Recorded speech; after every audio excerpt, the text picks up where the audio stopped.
Hola, buenas noches. Aquí estoy con María Belén Aguirre, Eugenio López Arriazu, quien les habla. Martes 19 de abril, 25 grados la temperatura y exactamente las 22:29 de la noche. Momento ideal para hacerle una entrevista a María Belén. ¿Cómo estás, María Belén? ¿Cómo estás, Eugenio? Bien, muy bien. Tanto tiempo. Tanto tiempo, María Belén. Es un gusto. Bueno, creo que no tenemos una entrevista que yo te haga a vos desde la entrevista sobre el silencio de Tamar. En julio del año pasado, en un lugar muy, muy hermoso en Villa Noves. Recuerdo el frío que hacía esa mañana y el sol. Sí, Recuerdo el sol. fue un momento hermoso y este no lo será menos, porque yo tengo muchas preguntas. Sé que estás por sacar un nuevo libro, que además tuvo una evolución muy particular. Es un libro que creció incluso en presentaciones, de manera vertiginosa, te diría yo, en el lapso de semanas. ¿Me podés contar un poquito sobre ese proceso? Mira, quiero empezar con una digresión. Vos decías que tenías muchas preguntas y yo quiero traer aquí a cuento unos versos de Pasolini que dice: estoy lleno de una pregunta que no sé responder. Y bueno, Machado decía, en ujú. preguntar lo que sabes, el tiempo no has de perder. Y a preguntas sin respuestas, ¿quién te podrá responder? Podés, ya tenés dos opciones, en esto de las digresiones uno se va bifurcando. Podés responder la primera pregunta o contarme qué preguntas tenés para las que no encontrás respuestas. Bueno, voy a contarte un poco sobre este libro del que que habías mencionado. Eh, Ese libro se llama La llave que abría se quebró, un libro que bueno, sí, efectivamente un- es un libro que todo el tiempo estuve escribiendo hasta el último momento. Yo creo que escribí hasta el momento de entrar a imprenta. Y si hubiese podido meterme ahí en la imprenta a seguir escribiendo el libro, lo hubiera hecho de buena gana. La llave que abría se quebró. Nació primero como un pequeño proyecto de plaquette, básicamente, un pequeño fanzine en realidad. Mi idea era, no sé, documentar un tiempo de mi existencia que sentía como un tiempo fundamental, como el tiempo de Kairos, un tiempo con espesores, un tiempo valiosísimo, un tiempo de esos. Me gusta siempre cuando hablo de Kairos pensar en, en cómo se representa a esa divinidad, si se quiere. Y es un ser bellísimo, medio calvo, que solamente tiene un mechoncito de pelo y tiene alas en los pies. Esta representación que se hace de Kairos es bien interesante porque guarda en sí una gran metáfora. Kairos es el tiempo de la oportunidad, esos momentos en la vida de una persona en los que uno sabe que la vida puede cambiarte para Te siempre. hago una preguntita, porque a vos, yo bueno, lo sé en tu literatura y imagino que en lo personal también, porque aparece en tu escritura, te gustan Sí, mucho las paradojas. ¿Sí? Y acá ya tenemos una paradoja de movida, porque sí. asociás la llave que abría se quebró con las oportunidades que da Kairos, y al mismo tiempo uno diría bueno, oportunidades es abrir puertas, entre otras cosas, encontrar nuevos rumbos, nuevos accesos. Y el libro que estás escribiendo pareciera ir en contra. Es una llave que se quebró. ¿Dónde estamos? ¿Cómo se relaciona esta pasión de escribir y de las oportunidades que te da Kairos con escribir precisamente, aparentemente, por lo menos desde el título, lo contrario? Bueno, primero déjame decirte ¿qué simboliza Kairos? Bueno, para quienes nos están escuchando, el tiempo está dividido, según los griegos, en cronos, que remitiría a una idea de un tiempo histórico, un tiempo de efemérides, un tiempo que progresa.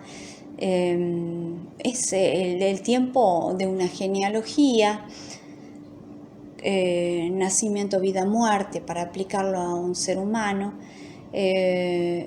Está Airón, que es como la eternidad, y está este Kairos, que es el que más me interesa a mí. Si vos a este muchachito bello, medio calvo, que se te presenta, no lo agarras por los pelos, se te va. Esto es, la vida se presenta en ciertos momentos sumamente seductora y efímera, y te dice, tómame, y si no me tomas ahora, es ahora o nunca. Esto me recuerda mucho a lo que Borges decía en la biografía de Tadeo Isidoro Cruz. Hay un momento en el que el hombre sabe para siempre quién es, dice, cuando se encuentran Isidoro Cruz y el fugitivo Martín Fierro y se dan cuenta que son dos espejos, son un espejo, son la misma cosa. Bueno, cuando hablo pienso en que me gustaría que cada uno de los que está escuchando esta entrevista, que te agradezco, pueda estar lo suficientemente despierto y consciente o llamarse a un estado de cierta vigilia reflexiva acerca de este Kairos del que hablo, para no dejar pasar en la vida esos momentos sustanciales, importantes. Y a mí me pasó sentir humildemente que estaba viviendo el tiempo de Kairos, pero no desde el oportunismo, sino desde, si se quiere, la experiencia de lo maravilloso, la experiencia de lo que Manuel Rivas llama tan hermoso, mi amigo, el estado de gracia. Y yo sentí ese tiempo de escritura de La llave que abría se quebró como un tiempo de gracia, un tiempo de Kairos. Y esto que vos decís de la llave, ¿no? En el prólogo del libro, en el posfacio del libro, J.L. Andrade, el poeta, uno de los más grandes poetas de nuestro país, a mi juicio, habla de el gran simbolismo que tiene para la cultura occidental la llave. Y yo pensaba, bueno, esa llave en mi caso se quiebra. Y se quiebra, y cuando una llave se quiebra tenemos un grave problema. Siempre va a ser un problema una llave quebrada, porque o no te va a permitir acceder a tu domicilio, o te va a encerrar para siempre en tu domicilio o en el lugar que fuera. Entonces, a mí me gustaba pensar, dejar abierta esa ambigüedad respecto de la locación en la que me deja a mí ese objeto roto, ese objeto quebrado. Ahora, ¿por qué, digamos, el planteo de la llave en sí mismo suscita sus propias respuestas? Porque uno podría haber pensado la llave que cerraba se quebró y ahí pasamos de movida ya del encierro a la libertad. Así es. Mira, hace un tiempo, hace mucho tiempo, no sé, en el año 2015 me parece, ya no recuerdo muy bien, yo escribí un libro que se llama Balumba para una ética del caos, que empezaba con un poema que decía: estoy cerrada en mí como una caja fuerte que no contiene adentro nada de valor. Una inútil Ta ta ta ta ta ta ta ta, uno recuerda la música del poema, pero a veces se pierden las palabras. Pero decía esta idea de estoy cerrada en mí como una caja fuerte que no contiene adentro nada de valor, y hablaba del haber olvidado la contraseña que abría la caja fuerte, ¿no? Entonces, la sensación de claustrofobia que yo experimentaba por entonces cuando escribí Balumba, me llevó a querer ahora permitirme la libertad de la ambigüedad. Es decir, no pensarme adentro de esa caja fuerte, sino, en el mejor de los casos, adentro y afuera. Es decir, por esa operación cuántica del tiempo y de la ficción literaria, estar pues a la vez en los dos lugares de acuerdo a lo que el lector quiera. Si el lector me quiere metida adentro, pues estaré adentro de buen grado.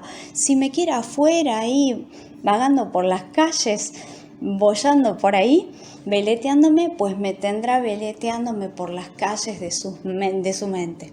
Pero quería esa libertad, la libertad de poder estar encerrada y en libertad, las dos cosas. Sí, se me ocurre, digamos, por la vuelta que le das a la quebradura, que en realidad termina siendo algo de libertad, algo que es por ahí a veces muy característico del arte, creo, en líneas generales, ¿no? El tener un obstáculo, un límite, una condición para la escritura, el tener que cerrar una forma, nos permite una potencia creadora.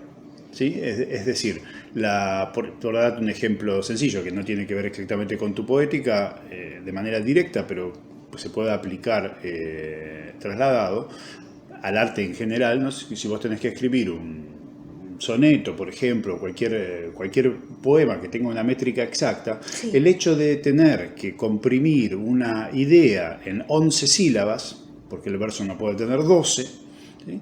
Obliga, es un límite, ¿no es cierto? Uno podría pensarlo desde el lado del encierro, ¿no? Me está poniendo, tengo una puerta ahí que no puedo abrir. Es un corset literario. Ahora, ese corset Sí. obliga a la condensación, obliga a la potencia, hace que uno no pueda derramarse en una manera amorfa, y muchas veces, si está bien logrado el efecto, digamos, la creación literaria bajo esas reglas, tenemos en realidad una gran libertad, ¿no? Como resultado. Sí, sí, sí. Yo creo que justamente ese corset literario es lo que permitió que, bueno, pudieran expresarse maravillosamente como lo hicieron Quevedo, Góngora quizá con mayor complejidad, ¿no? Porque, como bien hemos hablado en muchísimas oportunidades, sobre todo vos que trabajas mucho con la métrica, yo trabajo más bien con verso libre, y seguramente a los efectos de la musicalidad del texto habrá alguna que otra rima interna, algún trabajo con la cacofonía. A mí me gusta mucho trabajar con la repetición, la idea del leitmotiv en el texto, pero vos tenés esta cosa que para mí es un gran mérito, que es la de abordar las métricas rígidas y burlarlas de alguna manera, para que la musiquita, esta de la que estamos hablando y de la que tanto hablaba Verlaine cuando escribe su arte poética y centra su arte poética en la música, burlar la musiquita del soneto para poder crear libremente dentro del corset. Mira, vos hablabas de la llave, y a mí se me vino a la cabeza, y obviamente en esta especie de construcción de isotopías temáticas, uno piensa llave, cerradura, puerta, habitación, casa, eventualmente barrio, etcétera, y así la topografía se va ampliando, ¿no? La Las llaves de la locación, ciudad, sí, exacto. Y yo estaba pensando, se me vino a la cabeza algo, porque hay algo de mágico en la presencia de la llave como figura. Estaba pensando en una película argentina que a mí me había gustado muchísimo, muchísimo, de una directora que me encanta, que se llama Natalia Smirnoff. La película se llama El Cerrajero. Es una película del año 2014 y es la historia de un cerrajero, podríamos llamar un antihéroe, que descubre que tiene un don. Descubre que cada vez que va a hacer su trabajo de cambio de cerraduras en los domicilios, en los negocios o donde fuera que lo convoquen, comienza a tener visiones respecto de las personas que habitan ese lugar. Y puede ver, porque lamentablemente él puede ver lo ominoso. La proyección de sus visiones no es ver lo más lindo de esas personas, sino el costado más umbrío, más oscuro. Y yo pensaba en esta relación de la llave y la magia. El tema de lo mágico en mi literatura se viene manifestando con cierta recurrencia desde unos cuantos libros para atrás hasta acá. Y me quedo siempre pensando en esa llave que se rompe. ¿Y hay algo en el libro que corresponda a la visión a través del ojo de la cerradura? También, porque hay algo de voyeur en esto, ¿no? Si uno piensa, y además en el espacio acotado, porque uno nunca va a poder ver la totalidad de lo que sucede en ese espacio, sino solamente aquello que quepa en el orificio de la cerradura. Ahora imagínate que si la llave se quebró a medias, quedando una parte, una mitad adentro, es mucho más acotado el campo visual que le queda al lector voyeur. Y hay algo de ese voyeurismo que se rescataría en el libro, porque el libro, yo creo que en realidad todos los libros, inclusive cuando uno intenta borrar su yo empírico, el yo lírico también tiene algo de documental que hace que uno pueda inferir cosas de la persona del autor. Desde el vamos, ¿por qué decidió tales y cuales cosas? Por ejemplo, ¿por qué decidió el verso y no la prosa? ¿Por qué decidió poesía y no narrativa? ¿Por qué eligió estos personajes y aquellos no? Y esta trama y esto no. Finales abiertos o finales cerrados. Y la cantidad de cosas que en la toma de decisiones uno puede inferir mucho de ese ser, ¿no? Y entonces sí, efectivamente, hay en esa cerradura una invitación al morbo, a la curiosidad, una invitación a los sentidos. A mí me vienen, pero básicamente porque siento que nosotros, los seres humanos, estamos asentados sobre dos sentidos, puntualmente el de la vista y el del oído. Quizá los demás sentidos, que son súper importantes, el olfato, el gusto, el tacto y hasta el sexto sentido, quizá el más importante de todos, han sido como que relegados, ¿no? Por nosotros mismos y por la propia cultura. Y entonces nosotros somos, metonímicamente hablando, un par de ojos y un par de orejas. Y pensaba que uno puede ver lo que pueda ver, lo que le permita, como decía, ese ojo de cerradura, y por otro lado oír, porque siempre hablamos de la voz autoral y la voz que uno puede inferir de la lectura de un libro.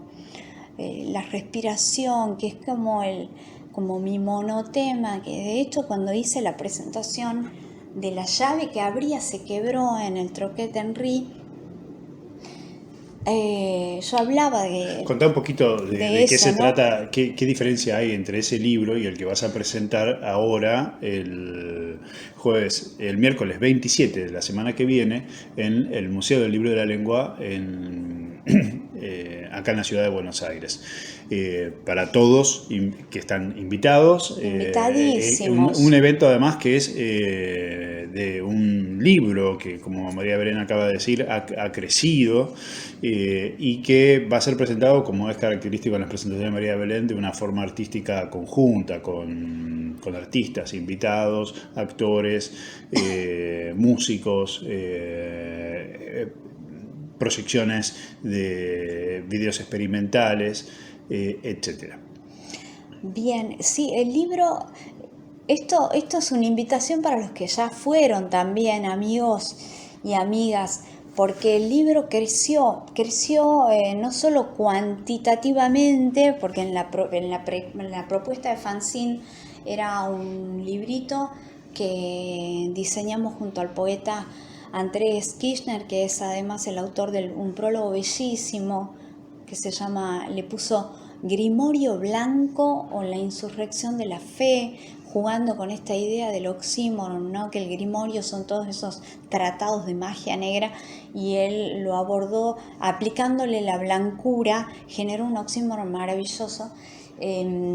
Bueno, ahí teníamos un fanzine, un libro de 36 páginas, creo, si mal no recuerdo, dividido en 3 partes que se conservan.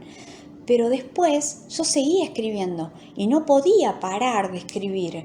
Y el punto de inflexión en mí que me hizo pensar que este libro seguía creciendo y que todo ese material formaba parte de ese tiempo de Kairos, que era un mismo tiempo de Kairos, que yo lo reconocía por su espesor y por su atmósfera como un solo bloque de tiempo de Kairos. Esa pauta me la dio un poema que le dedico al filósofo argentino Néstor Luis Cordero. Es un poema que se llama, tiene un título larguísimo, pero ahora se me viene a la cabeza Pantarrey, porque yo me olvido de los títulos. Yo me olvido en general de las cosas que escribo porque escribo mucho, pero cuando escribí ese poema, que entre otras cosas quiero decir y agradecer No sé, el públicamente. pez en el río de Heráclito, algo así. No me acuerdo cómo fue, porque tiene un título largo y no tenemos el libro a mano acá, señores y señoras. Entonces no les puedo decir. Pero cuando escribí Pantarrey, ahí me di cuenta que el libro continuaba. Me di cuenta de eso y quiero agradecer públicamente. Pantarrey, además, pertinente, quiere decir en griego, todo fluye. ¿Sí? Es la apreciación de Heráclito, precisamente, sobre el movimiento y la continuidad de la vida, con sus metáforas de transformación y cambio permanente. Entonces, todo fluye, Pantarrey en griego, y el libro siguió fluyendo. Exactamente. Bueno, y quiero agradecer públicamente a un querido poeta ruso, Pavel Alyoshin, que hizo la traducción de ese poema y además lo grabó, y fue hermosa la experiencia de ese poema. Creo que la intervención de Pavel fue también fundamental. Pavel siempre aparece para moverme de alguna manera las cachas literarias, porque cuando Pavel aparece y dice, quiero leer tal libro tuyo, que era 10 poemas y medio para Safo, yo había perdido, era una plaquette, yo había perdido todo el disco rígido en donde estaba esa plaquette. Entonces yo digo, Pavel quiere leer 10 poemas y medio para Safo. Yo perdí todo. Entonces tengo una deuda literaria una deuda estética con el poeta Paviel, y entonces me puse a escribir un libro para él que se llama La lengua de Safo. Bueno, una vez más, la aparición de Paviel en el escenario literario me hizo continuar escribiendo el libro. Quiero decir esto porque es impresionante cómo las personas aparecen en mi vida como grandes estímulos literarios. Lo son. Yo vivo en esto de, no sé, de maravilla. Siento que estoy maravillada, súper maravillada, porque puedo ver la belleza de los seres que me rodean. Estoy muy, muy feliz de poder sentir esa belleza, sentir esa luz inspiradora. Mira, sin ir más lejos, La llave que abría se quebró está dedicada a un poeta muy querido que se llama Javier Roldán, de quien gracias a vos, porque en uno de los anaqueles de tu biblioteca, de la chiquitita que destinas a poesía argentina y a narrativa argentina contemporánea, había un libro pequeñito publicado por Alto Pogo que es La extraña dama de Javier Roldán. Pues yo abrí ese libro pequeño, que es inmenso en realidad, y fue tal la conmoción que me causó Javier Roldán que yo quedé, pero no sé, enloquecida de belleza, doblegada por la belleza, y dije, este libro tiene que ser para Javier, porque uno siente como en las dedicatorias que uno por ahí no podría agradecer de otra manera. En mi caso, yo no sé, siento que no puedo agradecer de otra manera que no sea a través de las dedicatorias. Para mí la dedicatoria a un libro forma parte del libro. El libro empieza desde la tapa, continúa en todo, hasta en los legales, hasta en el pie de imprenta. ¿Y qué fue Hay lo que poesía en todas partes. Y ¿sabes qué? Yo creo que haberle, dedicado el libro a Javier Roldán, y haber puesto el foco en él, es haber puesto el foco no solo en él como poeta, sino en él como visión de mundo. Por eso estoy muy feliz también de... Contame un poquito de eso, era lo que te quería preguntar.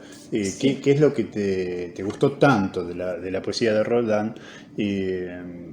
Para ver un poquito también qué sintonía hay, si vos escribís en el mismo sentido, si encontraste algo par, o a veces muchas veces se enamora y lo impresionan poetas que hacen cosas que uno siente que no podría hacer, porque la estética de uno pasa por otro lado, dice, ay, qué maravilla, admiro esto, me encantaría poder hacerlo, pero eso yo no puedo, ¿no es cierto? Entonces, sí, bueno, sí. ¿cómo fue ese flechazo con Roldán? ¿Por dónde pasaba? ¿Cómo se relaciona con tu estética? Eso es muy lindo porque, no sé, entre los poetas se generan hermandades, creo yo, entre nosotros los poetas, que pasan muchas veces por visiones de mundo más que por estéticas, porque siento que cada uno de nosotros es muy diferente, pero tenemos una manera de pararnos frente al mundo y contemplar el mundo, quizá desde una perspectiva que nos hermana. Y yo siento que no podría escribir como Javier Roldán, no podría, y me alegra mucho que él lo haga, porque yo no lo puedo hacer, pero él lo hace. ¿Y qué es lo que me gusta de su poesía? Bueno, yo en Javier Roldán descubrí la dificultad de escindir la vida de la obra.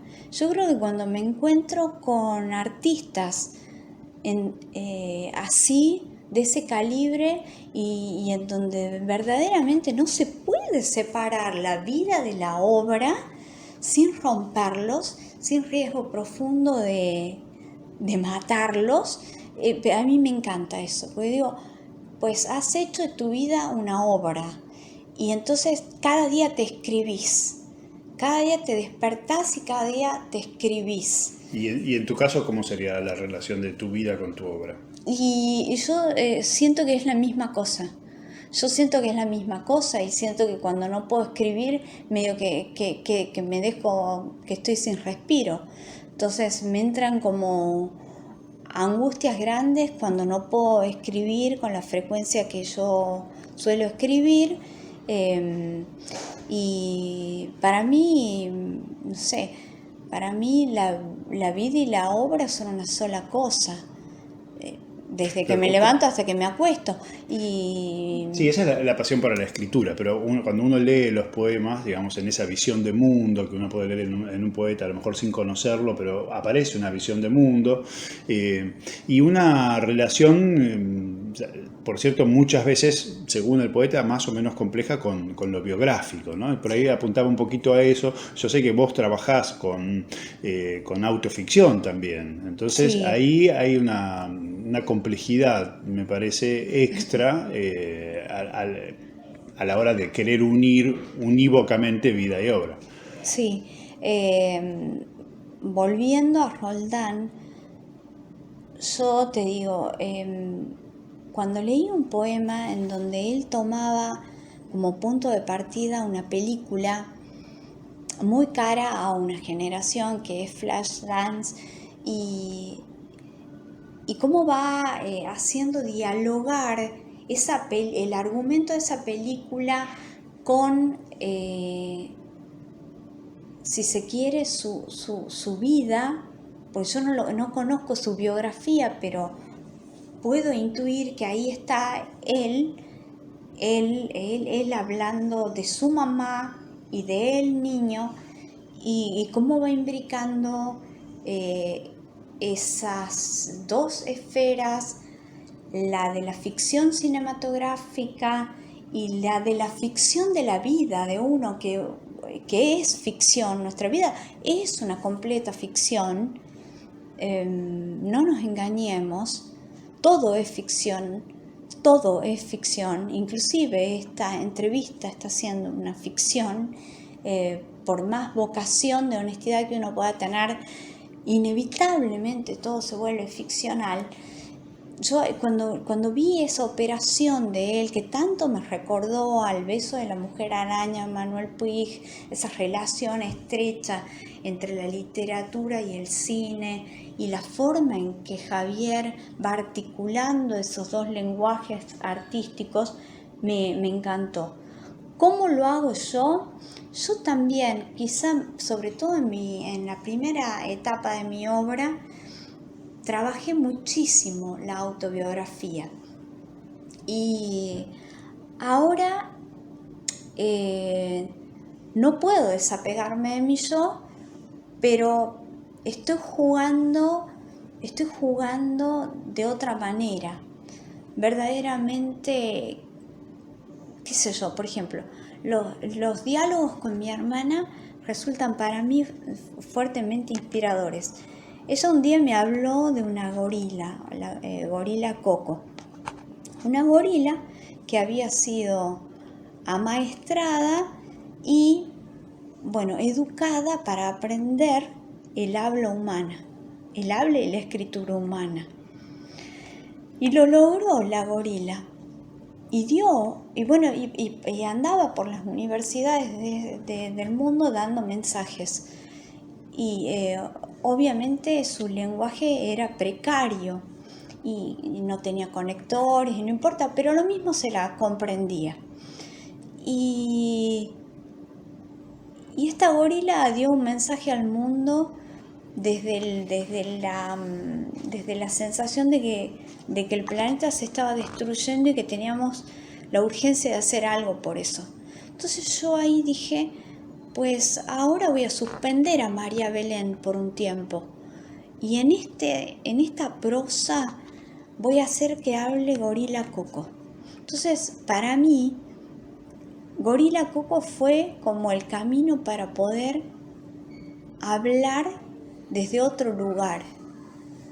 Suspendí momentáneamente a María Belén, pero María Belén no se suspende, entonces siempre se cuela. Y entonces lo que me permitió Gorila Coco es hacer un recorrido por los hitos de la historia occidental y hasta llegar a algo que quizás sea para mí el momento más importante de la historia de nuestro país, que es la historia del primer peronismo. Ese momento en donde para mí es pura gesta y pura ilusión y pura esperanza. Y me parece un punto de quiebre fundamental en la historia de nuestro país, súper necesario. Con todos los matices y todos los pataleos que quiera a la gente y tiene derecho a tener, pero siento ese primer peronismo, siento nostalgia de ese primer peronismo y quise como jugar.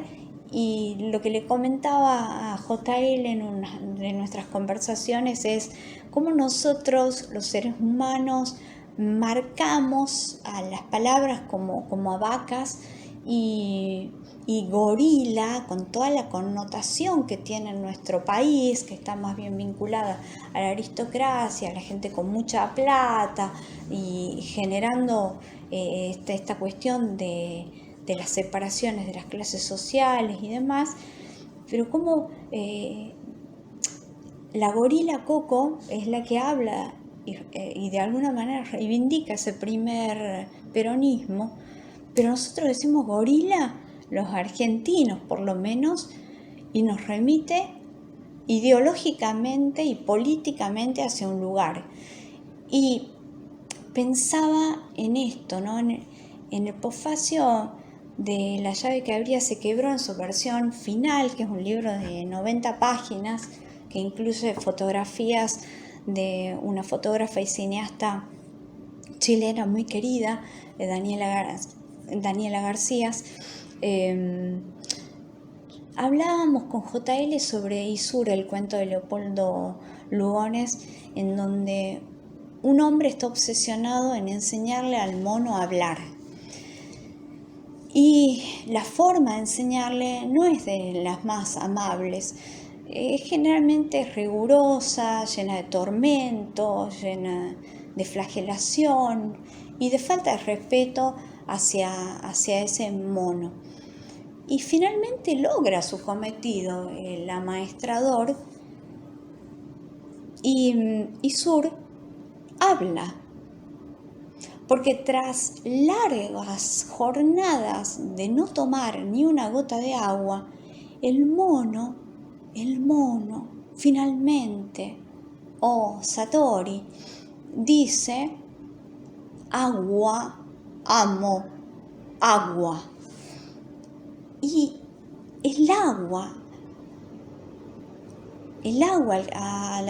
es ese elemento al que remite el mono de Leopoldo Lugones, es el agua esencial y es el agua figurativa, es el agua, es el agua de la canilla, es el agua que corre por el río, es el agua que cae del cielo, es agua.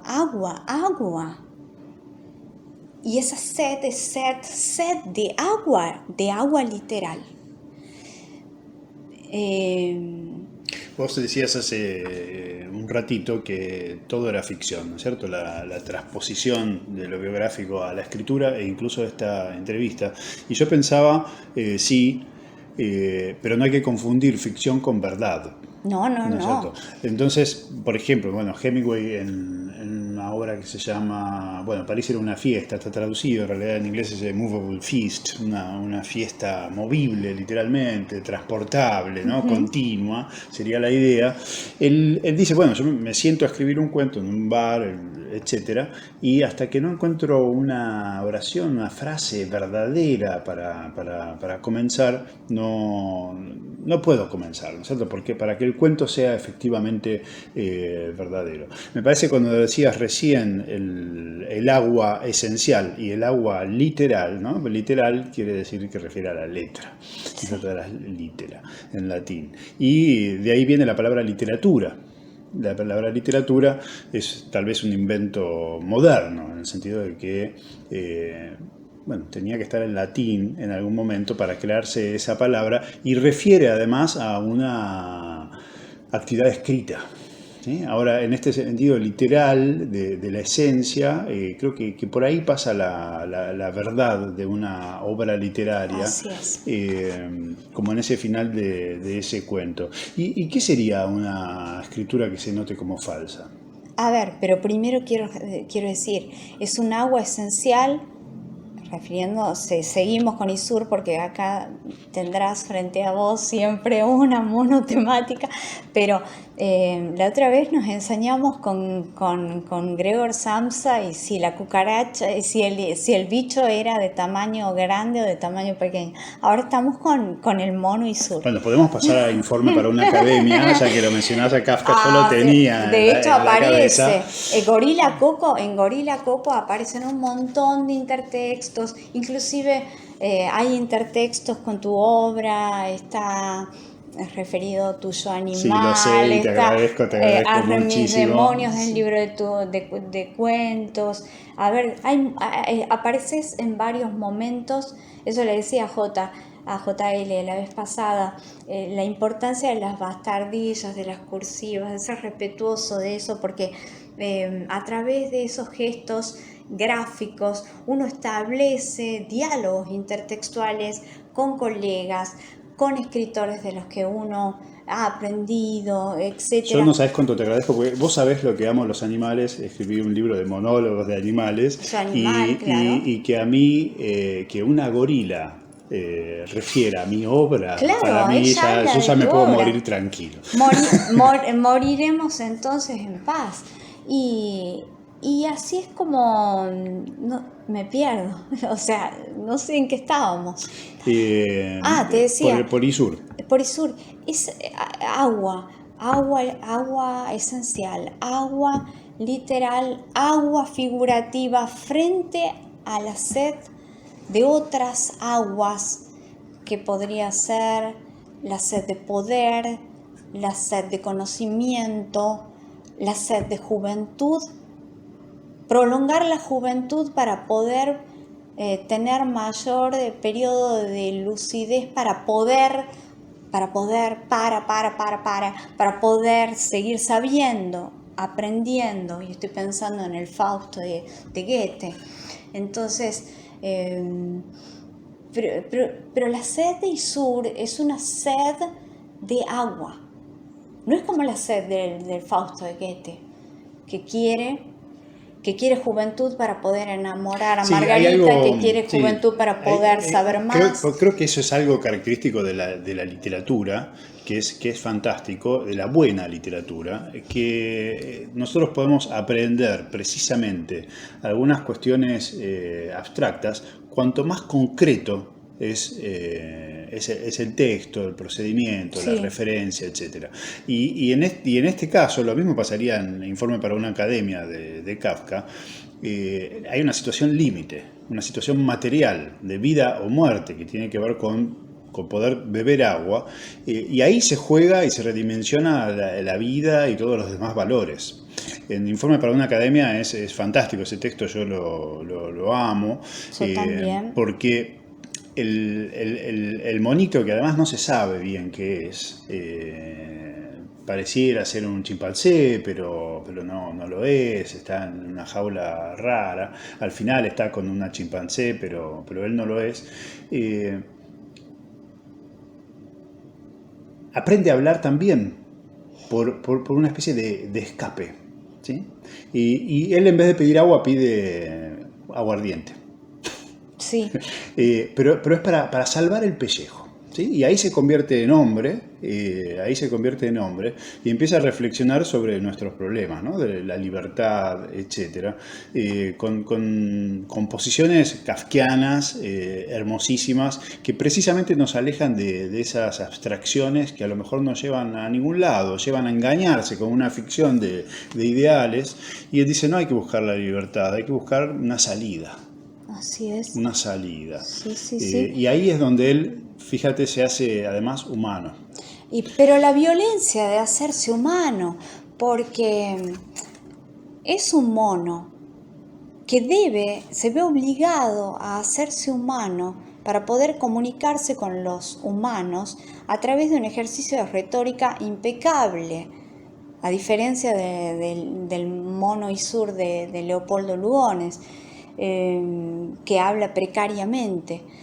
Pero la violencia de tener que transformarnos en otro para que el otro nos comprenda. Porque está bien, digamos, poder querer establecer un vínculo con el mundo, pero cuando esa comunicación implica violentarnos nosotros para que el otro nos comprenda, creo que ahí comienza como una especie de tensión o rispidez o cosa medio desigual, porque ¿por qué no son los que están ahí, digamos, en la academia, los que aprenden el lenguaje del mono para comunicarse con el mono? Porque el mono tiene que aprender a ser humano para comunicarse con... Y ahí es donde hay una violencia, para mí, una violencia enorme y un dolor enorme. El dolor de forzarme a ser lo que no soy para que el otro me comprenda. Claro, bueno, es la violencia básica de la creación de cualquier subjetividad, ¿no? Lo decía Althusser, la subjetividad, el reconocimiento de uno mismo empieza por una imposición. Alguien que te dice, ¡hey! ¿No? Una interpelación de ese tipo que te determina como sujeto. En la medida que yo me doy vuelta y digo, sí, yo me reconozco a mí mismo como sujeto a partir de la interpelación del otro. Y esa interpelación te pone además en un lugar. Así es. Bueno, Miguel de Unamuno decía que nosotros somos tridimensionales, al menos. Somos lo que somos lo que los demás dicen que somos y somos lo que nosotros creemos que somos. Es decir, es muy difícil esta cuestión de la construcción de la identidad, es bastante complicada. Ahora, volviendo a esto que vos me decías, porque hablábamos de la literatura verdad. Sí, te preguntaba qué sería una literatura falsa. La literatura falsa es la literatura que se crea para agradar o para agraviar al otro y en cierta medida construye un discurso demagógico, para bien o para mal, por el camino positivo o por el camino negativo. No es auténtica, diríamos, no es auténtica, está buscando un fin práctico mezquino. Es falsa esa escritura, en tanto que no parte de una verdadera necesidad, en donde que es producida por alguien para satisfacer o enojar o espantar o escandalizar, como diría Pasolini, a otro. Y se vuelve maquiavélica en ese sentido y coyuntural también y funcional también a una época y por tanto perentoria y efímera, porque no está sustentada sobre la base de la verdad ontológica, sino de la apariencia que todo el tiempo va a mutar. Entonces, para quienes escriben desde esa falsedad, yo, tengo la mala noticia de decirles que, pues, ese brillo durará muy poco. Y lo digo con humildad y lo digo con soberbia. Ese brillo durará muy poco. Será un fuego de artificio. Y yo creo que eso es lo que... Uno no puede saber qué va a quedar y qué no va a quedar después de un tiempo, ¿no? Pero creo que lo que hasta acá viene quedando es la verdad. Los autores que leemos, los autores que permanecen vivos, Los autores que pese a las difamaciones, la pobreza, la execración, permanecen vivos, pese a la censura, pese a la malditez, pese a haber tenido que poner hasta la vida, dar su vida por la obra y caer en el olvido, que no existe el olvido, no existe el olvido para un escritor de verdad. De alguna u otra manera, el que ha producido su obra desde la verdad va a pervivir en la memoria del lector, del buen lector. Porque también acá es muy importante, siempre hablamos de escritores y poetas y siempre dejamos de lado a quien para mí es lo más importante de lo más importante, el lector. El lector. Es el lector el que va a decidir.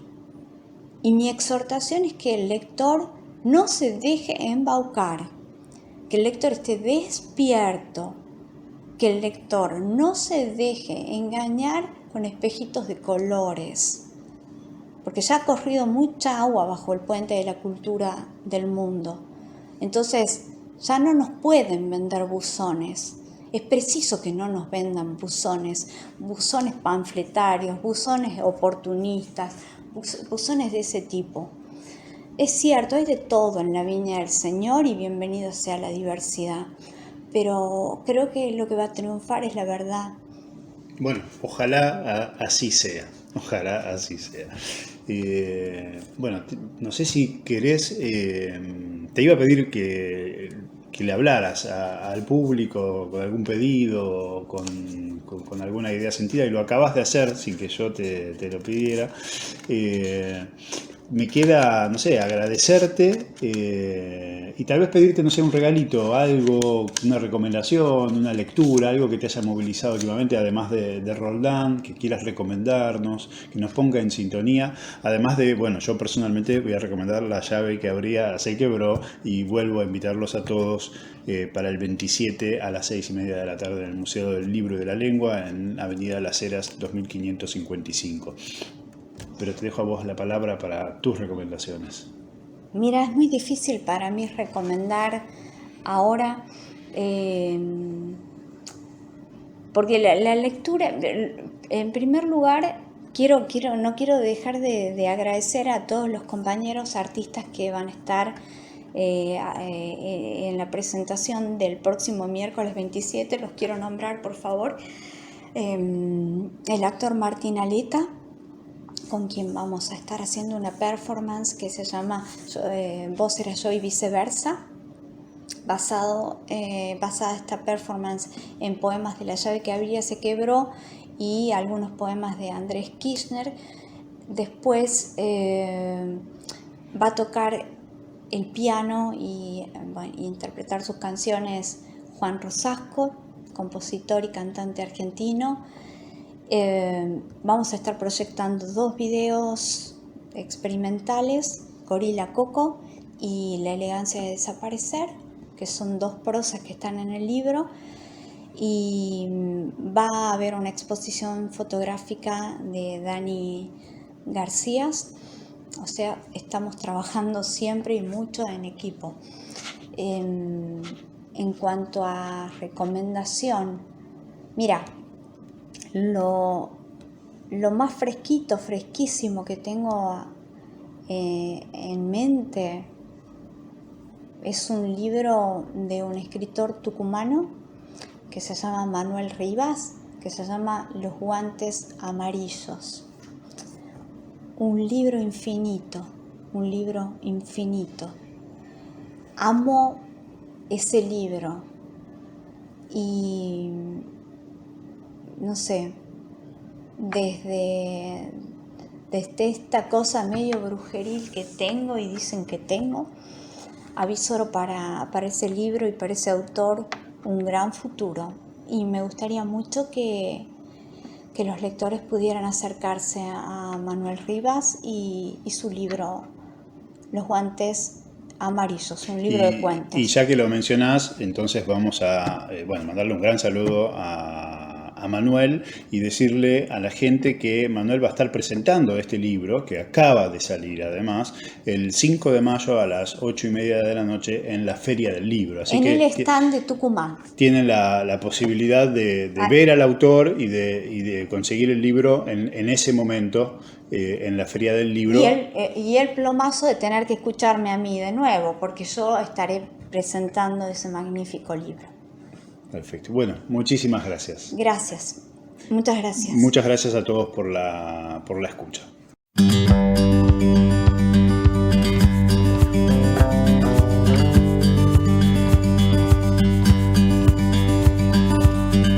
¿Hace cuánto que sabes que no quieres amar? Y es posible nunca lo hagas más. La soledad te ahogó y ahora vos la buscas. Solo espero que este mundo te dé paz, para que no te duermas sin saber que yo te espero acá para dormir con vos de nuevo.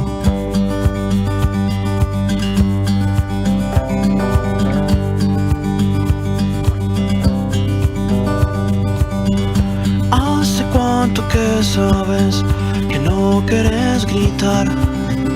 Y es posible nunca grites más. El silencio está en vos y ahora no te escuchas. Solo espero que la vida te dé paz, para que no te duermas sin saber que yo te espero acá para dormir con vos de nuevo. De nuevo. De nuevo.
Que sabes que no quieres amar.